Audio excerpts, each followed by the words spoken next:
These things. Well, okay. This is our Air Force, how we acquired planes, and some of the people that were involved in smuggling old beat-up planes, because we weren't allowed to buy planes officially. There was an embargo over the whole of the Middle East. It didn't matter to the Arabs. They had all the weapons from the Brits and the French they could get.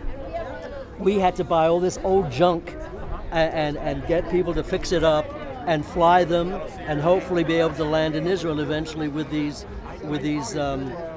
old beat-up C-46s and so on.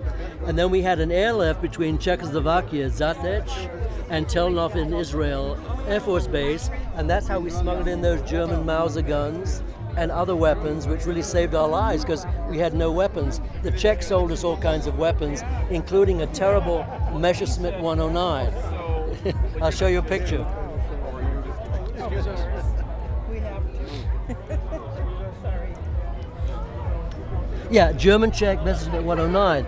Unfortunately, it was a knockoff of the 109 built by the Czechs with an inferior engine, a heavy engine that was not as powerful, and this became the Avio 199, and it was a total death trap. We had something like 24 of these planes, 18 of them crashed, and 2 of them shut off their own propellers because there was no synchronization between the machine guns and the propeller. Eventually, we thank God we got some decent Spitfires, so we could match. Here's the story. I put all this stuff together. The Machal story. These are the folks that we lost, all the volunteers that were killed in the War of Independence. And here's Ben Gurion and Yitzhak Rabin. How many Americans went over? Americans and Brits? Okay, there were about 650 Brits who went over. I was one of them. Americans, close to 1,200. Maybe 200, 250 Canadians also went over. And then you had from South Africa about 800. And the South Africans were marvelous, I got to tell you. Real strident Zionists and so on. And then from about 29 countries, a whole mixture of other folks.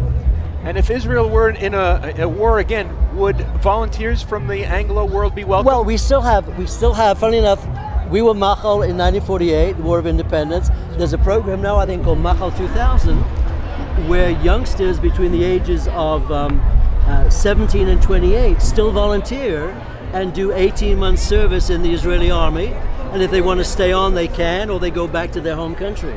And we have South Africans and Americans. At least 3 people came up to say they have already volunteered for this coming year, and this next month they're going to Israel and will be serving in the IDF. They have an old pal to teach them Hebrew, and then they have a lot of, get fit and tough in the basic training. Would they be in battle positions? And then they may be, depending on who they are and their wishes, and they're fit enough, they'll be in the infantry.